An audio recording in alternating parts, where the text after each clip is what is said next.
This lesson is called Marching to Zion because I have been reading in my Bible recap about the in the Psalms of Ascent.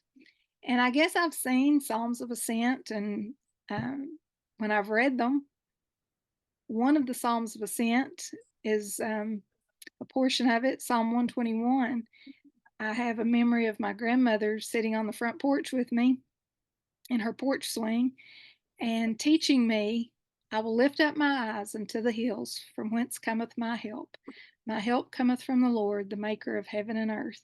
So I learned that. I probably knew that before I was 5 years old. And she would say, Tracy, look at the mountains. Aren't we so blessed to live in Eastern Kentucky where we have these beautiful mountains around me? So I always thought of that verse, those two verses, as um, songs or psalms of um, praise. I will lift my eyes up to the beautiful mountains because of what my grandmother taught me. And in learning more about Psalms of Ascent, I've learned that they have a much deeper meaning. They have metaphorical meaning. And, the Psalms are written as poetry or songs. And so they have, if you like to read poetry, a lot of times there will be meaning beyond just what you read. So the metaphors uh, add so much more to them. So that's what this lesson is about, Psalms of Ascent. And it made me think of the song, the old hymn, We're Marching to Zion. And I can remember singing that as a young girl growing up in my church. And I want you to think about, um, do you ever feel like you're on a long journey? Like some days are really hard and you just look forward to getting to the end of whatever it is that you're going through. I can remember pretty much my whole life.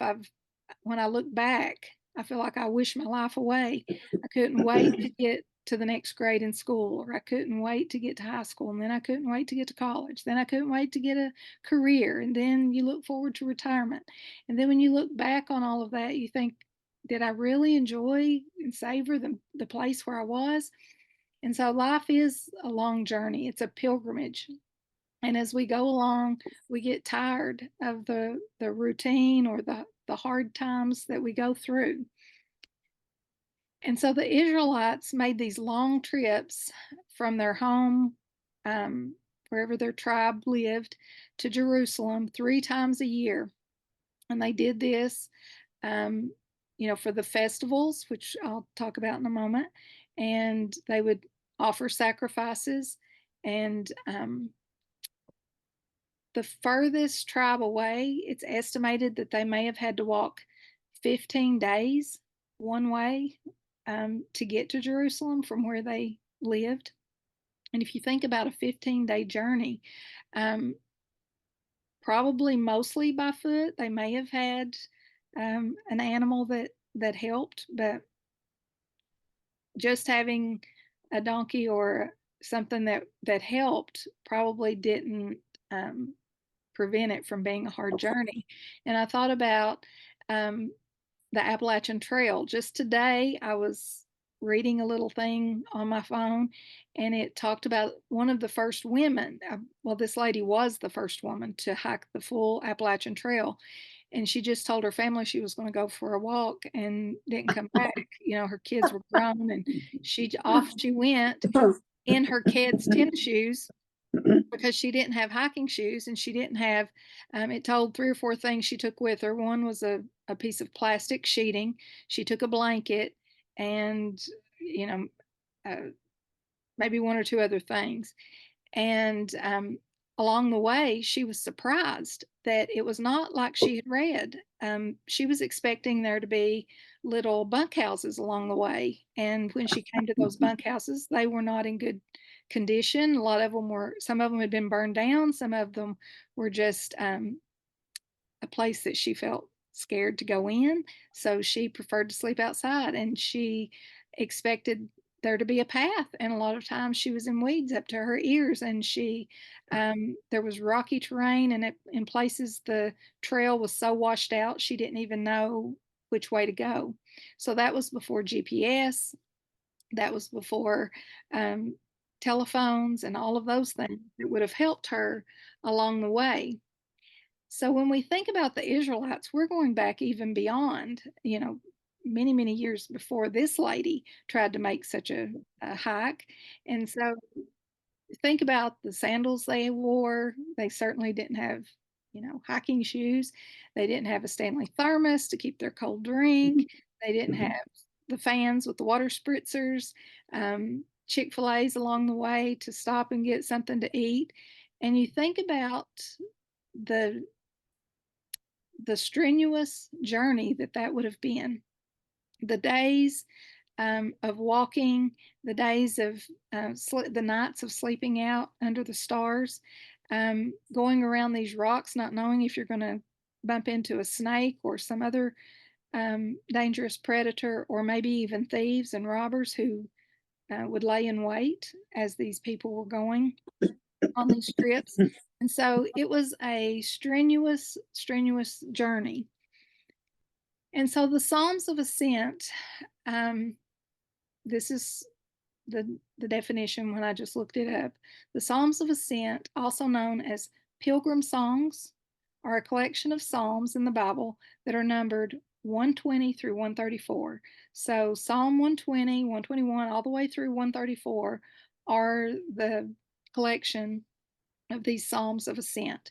Most of them are short, they're not very long, and it's because they're little um, I it, they made me think of Negro spirituals, songs that would encourage when they were doing, hard labor, songs that had hidden messages in them. If you learn much about the Negro spirituals, if they would sing a certain song, it let everyone know what was about to happen. Maybe the Underground Railroad was going to, you know, they were going to take a group that very night, and they needed to be ready.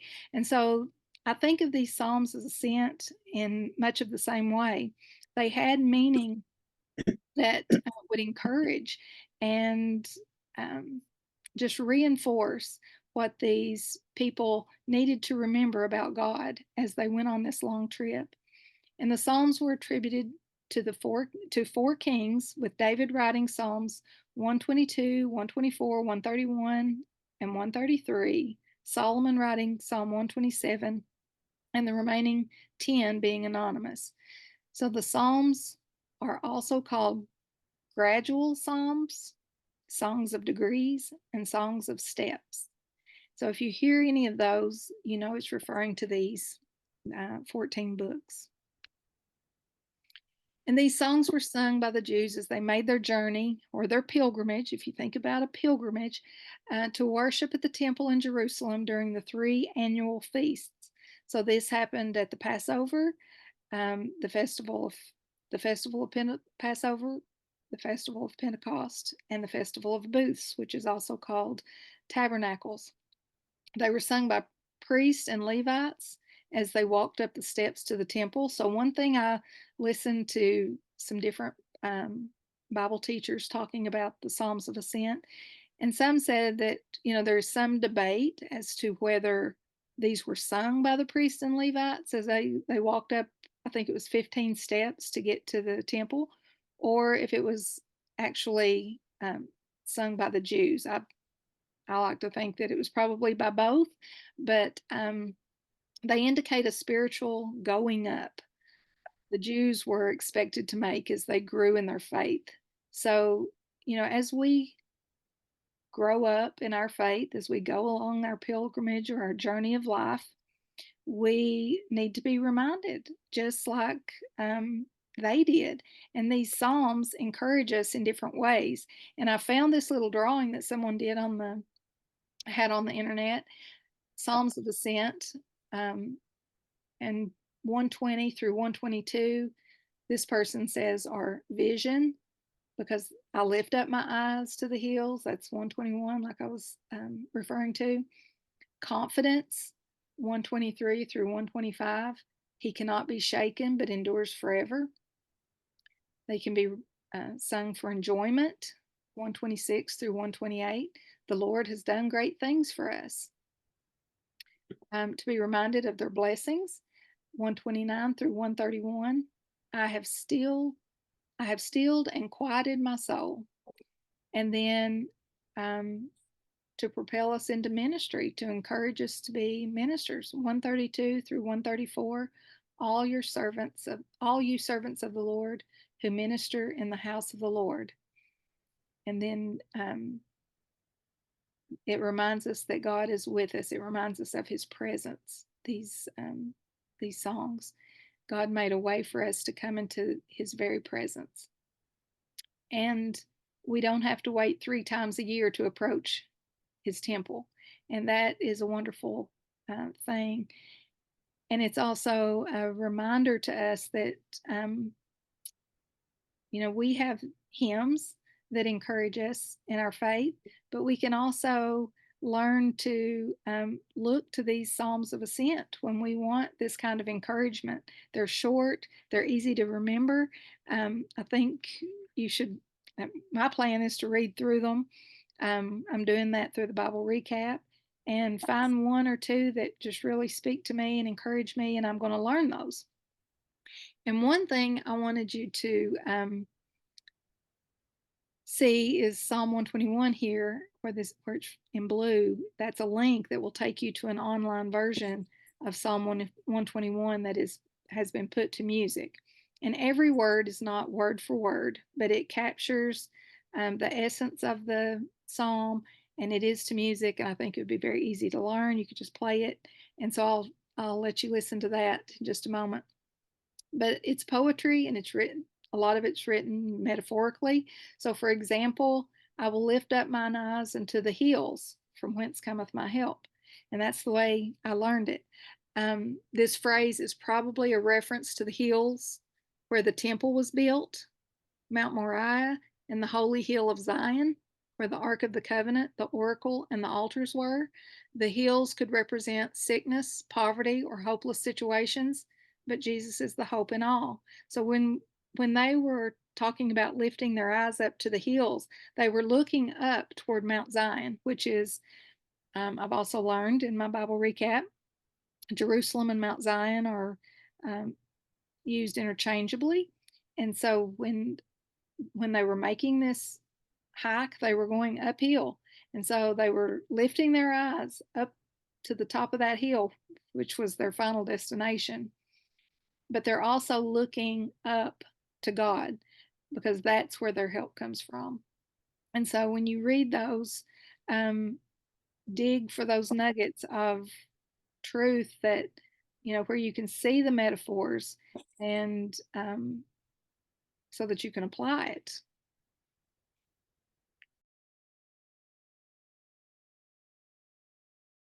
And so my journaling ideas, I definitely want mountains.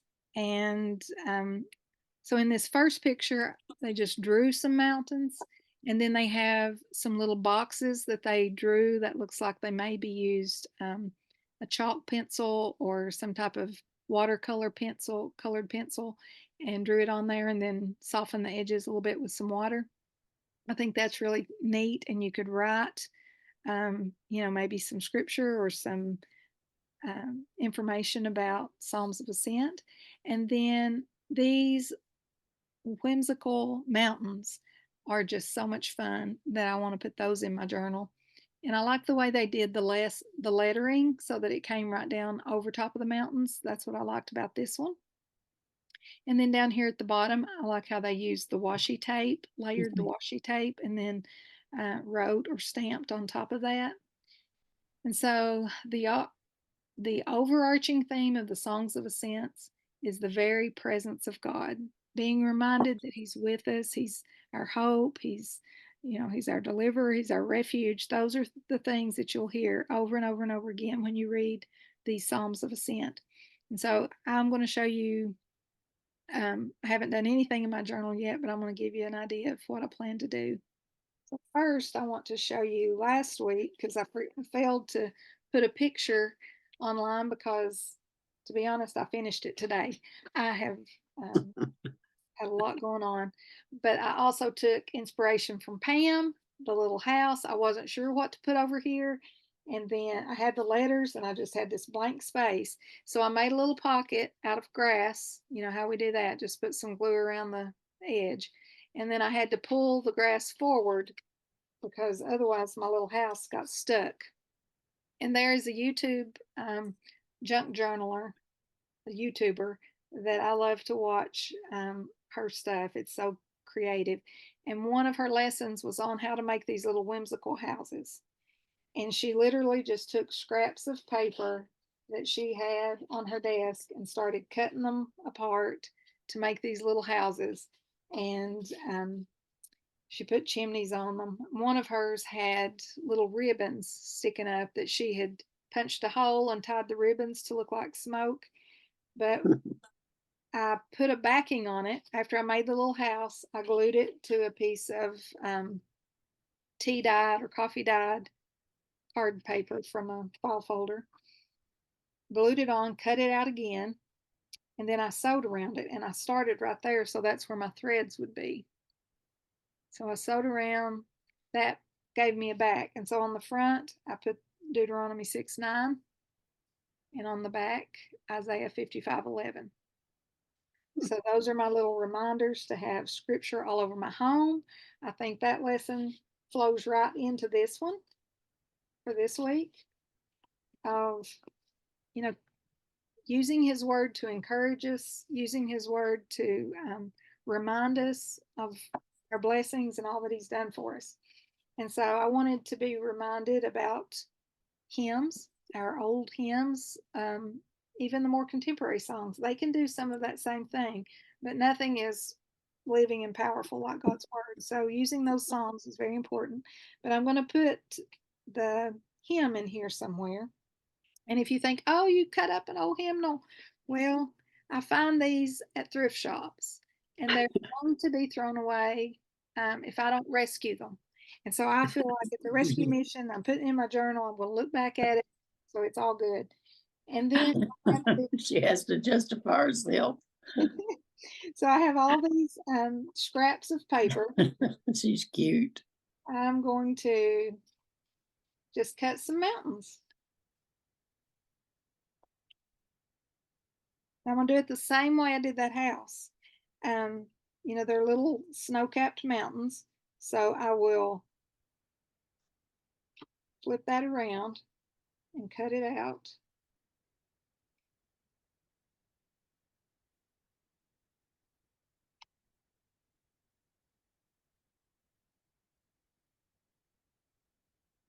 Can't see it very well, but I cut it out and now I will just make it look like a snow-capped mountain. So I'll glue that on, and that's one. And that might be my Mount Zion in the background. And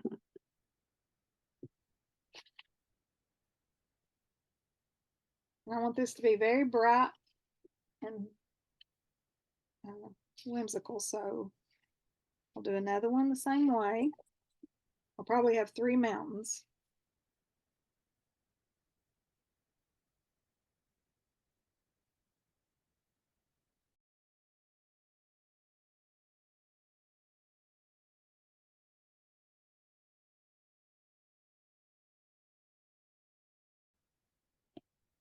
So I want to have a path that looks like drawing, yeah, hiking up the mountains.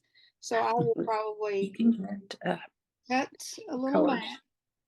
The sketchbooks, yeah. Well, you know, in my regular notebook I use for this, the ones I painted on, I coated them with a coat of Mod Podge and let it dry and painted on it. And I will make some little tops for these, and those are going to be my mountains. So this will be my path and the little mountains, and then I will put verses around it. And I may add some paint and do like the little boxes, like the inspiration picture in our I think that's what I'm presentation. So, ladies, that is a lesson for tonight. Let me stop recording.